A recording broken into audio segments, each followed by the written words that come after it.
Dear listeners, welcome back to another episode here on African Confessions. There is a message that I want to share with you guys, and this message, it comes from a translation of a WhatsApp voice note that I received. The message reads like this. Hello, my brother, how are you?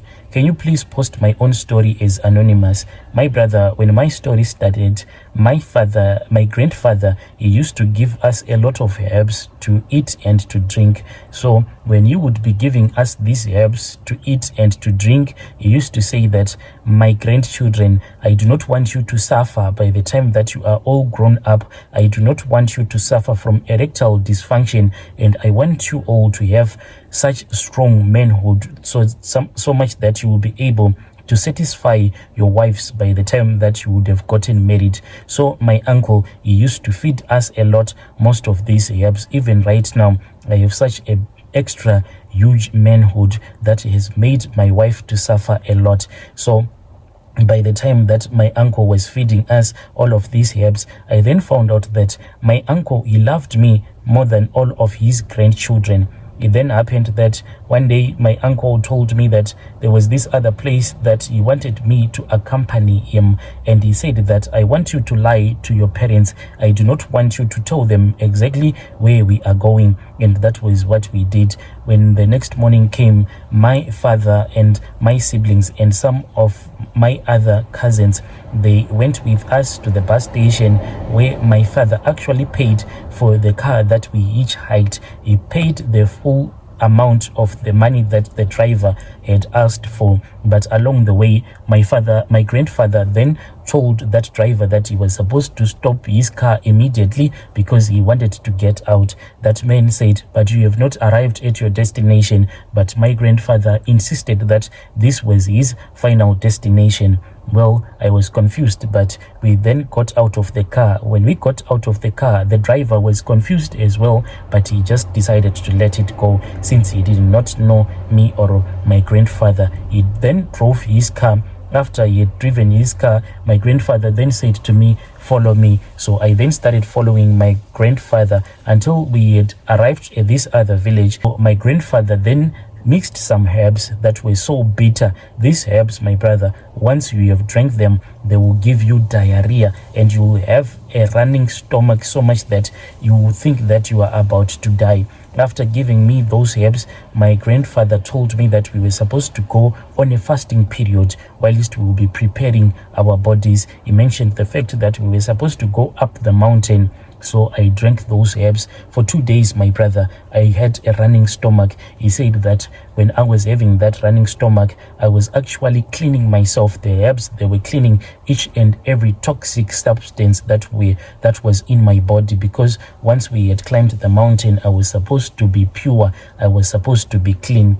So after spending those 2 days at that man's homestead, we then started walking. We walked and we walked until finally we had reached the mountain. We started climbing the mountain, and once we had climbed the mountain, my grandfather directed me towards this other dark cave.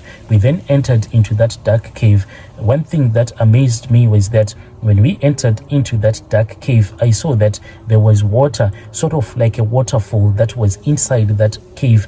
But when I wanted to see where was this water that was creating this waterfall, where was it all coming from? But it seemed as if it was coming from nowhere, my brother.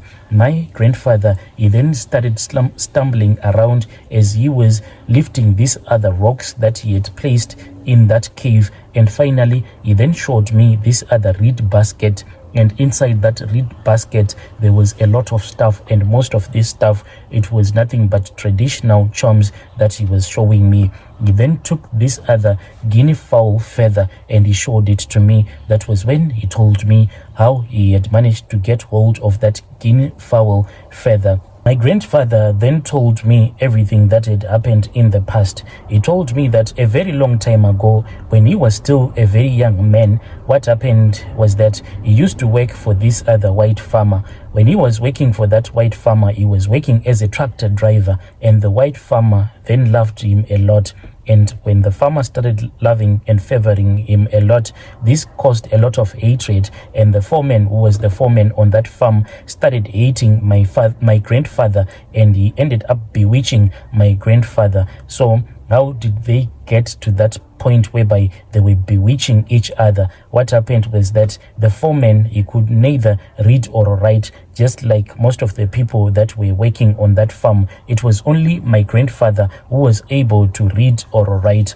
So what this foreman would do was that whenever the farmer would give the foreman some papers which needed to be signed or to fill up some details, he would come to my grandfather and he would ask for my grandfather to write everything down, since he could not read or write. Then later on, when the white farmer found out that this was what was happening, he then called my grandfather and he told my grandfather that he wanted my grandfather to become a busboy.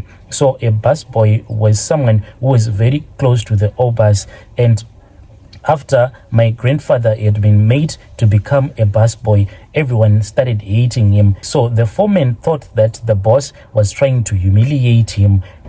One day, my grandfather, when he was out in the fields, he said that when he was driving his tractor, suddenly he saw a very strange creature. This strange creature that he saw, he said that the creature was more like a baboon. This baboon then spoke with him, and this baboon was like, "What are you doing on my farm? What are you doing on my farm? I do not want to see you on my farm anymore. I want you to go. I want you to go. Stop working." That was the last thing that my grandfather saw. When he woke up, he found himself in hospital and he was still sick. So there was this other traditional healer where they went to. When they went to that traditional healer, the traditional healer said that the charms that had been used to bewitch my grandfather, they were quite powerful charms that were from Mozambique. So my grandfather had to travel to Mozambique so that he can be sorted out with traditional healers that are from Mozambique. But my grandfather said that he could not get the money to travel to Mozambique.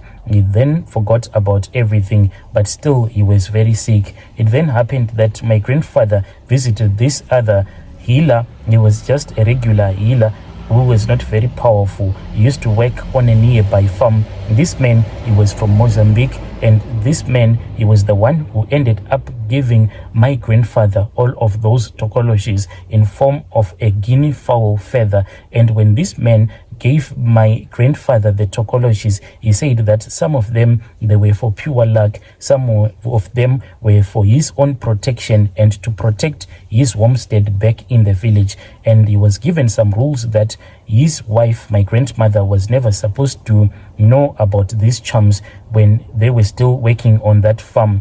So it then happened that the owner of the farm then decided to sell his farm and he wanted to migrate. And when they were busy packing their items, my grandfather said that there was a mistake, and then my grandmother ended up touching that reed basket that had all of those charms, and everything then transformed.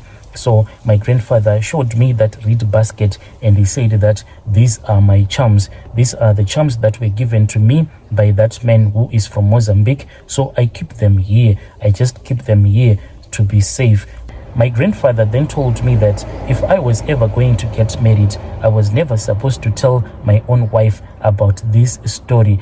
And my grandfather then passed away. After my grandfather had passed away, I started to have dreams. In my dreams, I would regularly see my grandfather. He would be holding that guinea fowl feather and he would say, "Take it, my grandson, take it, for I have chosen you. I have chosen you to be the one who will inherit all of my tokologies." But I kept on fighting with him in my dreams and refusing all of his tokologies. But what started happening was that whenever I would refuse to accept these charms of his and his tokologies, one amongst my relatives will die. This happened 3 times. Each and every time when I would have a dream, and when my grandfather will say, "Here, my grandson, take this, it is yours," then one amongst my relative will die. Then the then the fourth time, when I had a dream about my grandfather. At that time, I was already married, and I saw my grandfather in my dreams. He was now giving me a warning. He said, if you are not going to accept this guinea fowl feather that I want to give you, then your child is going to die. My brother, I refused. Then my child got so sick until I ended up accepting that guinea fowl's feather. That was when my child recovered, and that is how I ended up being a ritualist.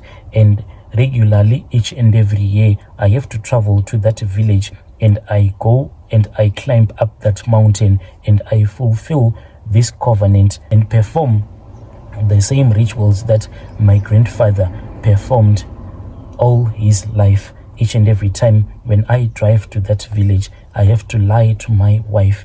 This is how I ended up being a ritualist, my brother. Dear listeners, right there was a message that was sent to me by our dear brother. So I then asked him, like, these tokologies of yours, do they give you money? Are you rich? What is the story? What is going on? Then our dear brother said that I am not rich. I only have a house here in Zim, and I have a car, I have a wife. I am able to feed my family, but I just do it because my life is connected to it. If I do not do these rituals, then it means that I will lose someone amongst my family members. Yo.